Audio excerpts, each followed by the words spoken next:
suis Natacha, hypnothérapeute depuis plus de 10 ans. J'aide à se relever, à retrouver confiance et à reconnecter à ce qui est vivant. Ici, je te parle sans filtre, avec mes imperfections, mes élans, mes vérités du moment. Naturelles, cash, parfois trop, mais toujours vraies.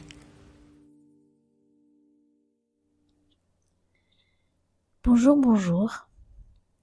Aujourd'hui, on va parler de la peur du vide.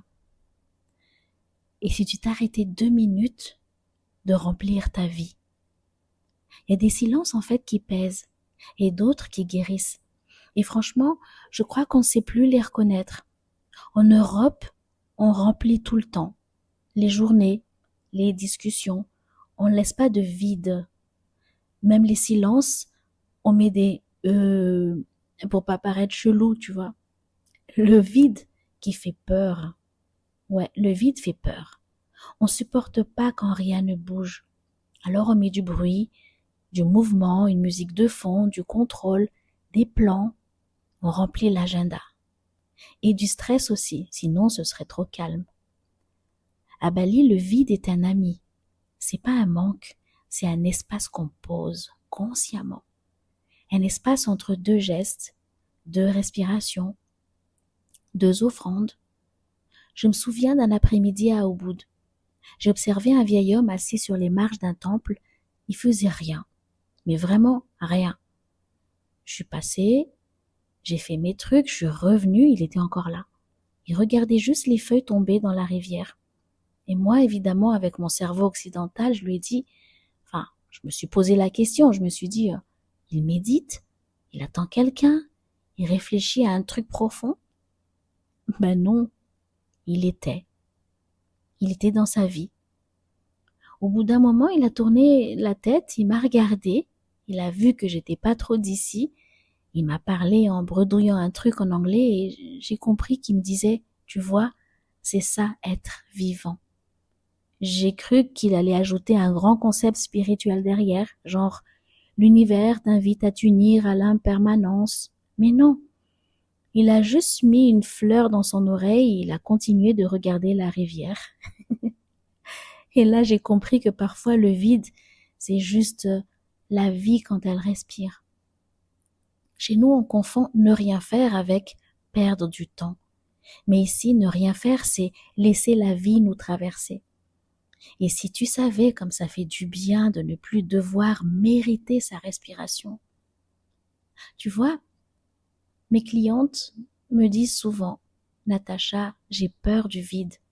Et je leur réponds, c'est normal, c'est l'endroit où tu n'as plus de rôle. Et ça, c'est flippant. Parce que tant que t'es occupé, t'existes. T'as des preuves, t'as des rendez-vous, t'as des mails, des gens à sauver, des trucs à gérer, des gens à appeler. Mais quand tout s'arrête, tu te demandes, et moi là-dedans? Le vide, c'est pas le néant. C'est le moment où ton âme reprend sa place. Mais quand on n'aime pas attendre, on saute dans le premier projet, le premier mec, la première fille, le premier plan détox, juste pour pas se sentir creux. Et tu vois ce truc de ça y est, c'est la rentrée, il faut trouver une activité. Qu'est-ce que je vais faire cette année? Est-ce que je vais continuer la danse, la boxe? Comme si on pouvait pas prendre juste un soir de la semaine à ne rien faire.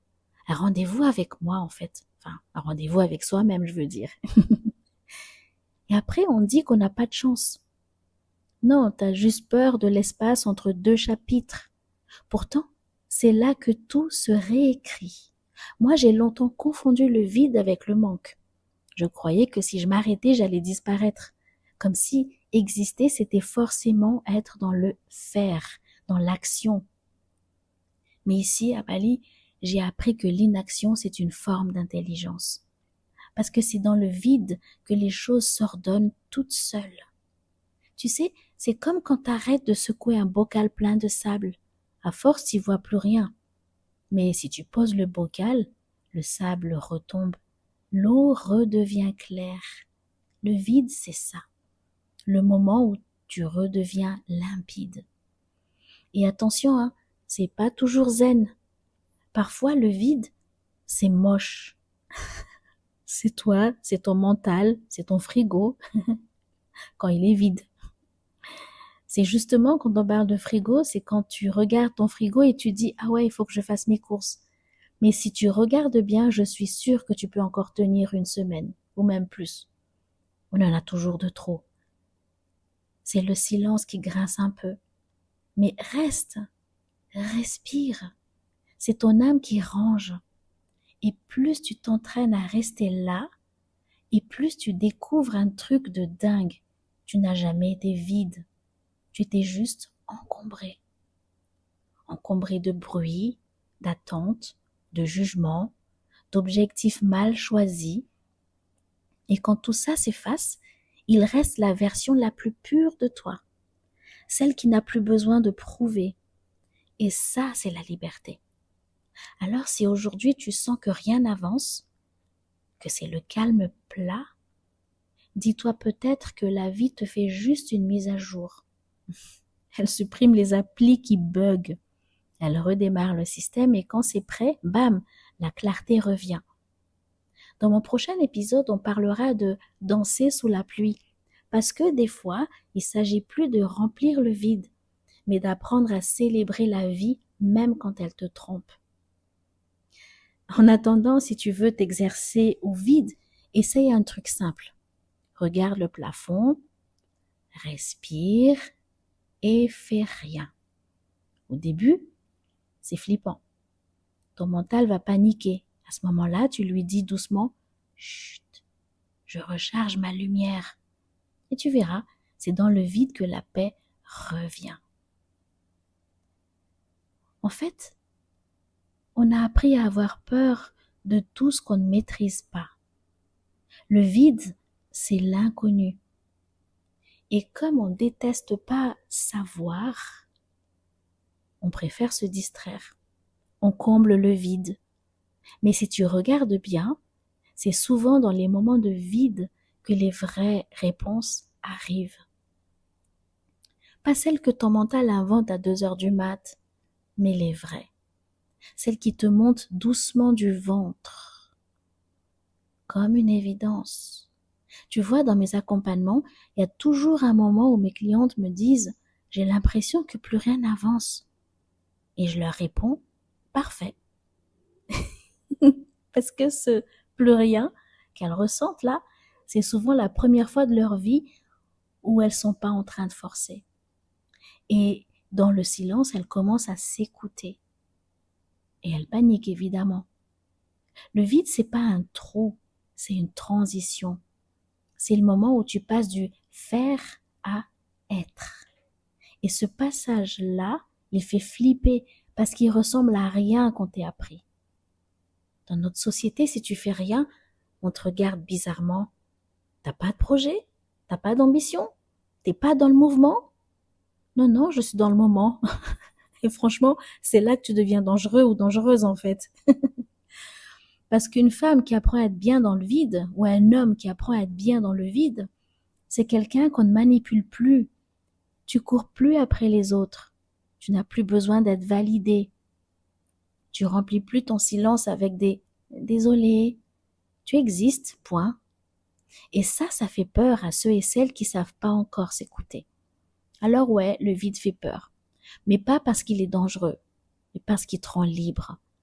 Libre d'arrêter de plaire, libre d'arrêter de performer, libre d'exister, même quand personne ne t'applaudit. Et tu sais quoi? C'est dans ces moments-là que la vie te teste. Elle te dit, tu veux du nouveau? Ok, mais d'abord, fais de la place. Même à moi, ça me fait rire. Et toi, t'es là, en train de t'accrocher à tout, genre, non, non, je garde ça, on sait jamais, au cas où. Tu sais, les trucs là, quand tu pars en voyage et que ta valise a fait 3 fois plus qu'il n'en faut. Mais la vie, elle, en fait, elle s'en fout de tes au cas où. Elle veut juste te voir vide, prêt ou prête, disponible pour le prochain chapitre. Alors, je me dis que si tu traverses une période où rien ne bouge dans ta vie, où tu as l'impression que tout semble être en suspens, dis-toi que tu es en train de te réaligner. C'est comme quand tu ranges ton placard. Au début, c'est le bordel. Tu ressors tout, tu doutes, tu retrouves des trucs honteux des fois. Tu te dis, comment ça, j'ai gardé ça tout ce temps-là? Et puis, à un moment, tu sens que l'espace se libère. Des fois, c'est dur de se défaire de quelque chose. Mais là, tu peux te dire, ah, voilà, c'est ça que j'attendais en fait. Et le vide, c'est ça. C'est le moment où tu fais de la place à ta prochaine version. Encore une fois, c'est pas la version de toi qu'on dit tout le temps en dev perso, hein. C'est vraiment la prochaine facette de toi. Alors non, tu perds pas ton temps. Tu le reprends. C'est là que je dis, c'est là que tu reprends ton pouvoir en fait, ta pleine puissance. Et plus tu apprends à t'y sentir bien, et plus tu deviens puissant, puissante. Parce que quand tu peux rester seul, tu n'as plus peur de choisir. Et ça, c'est une force que personne ne peut t'enlever. Alors respire et regarde ton vide en face. Et tu peux dire à ce vide, ok, montre-moi ce que tu as à me dire. Alors il faut être courageux, hein, parce que tu verras, parfois, il te répond juste avec un sourire, celui du vieil homme assis devant le temple. Et là, tu comprends. T'étais jamais seul en fait. T'étais juste en train d'apprendre à t'écouter. Voilà pour aujourd'hui. J'espère que ce contenu t'aura apporté une lumière dans ta vie et d'apprendre à maîtriser ce vide. On se voit au prochain épisode.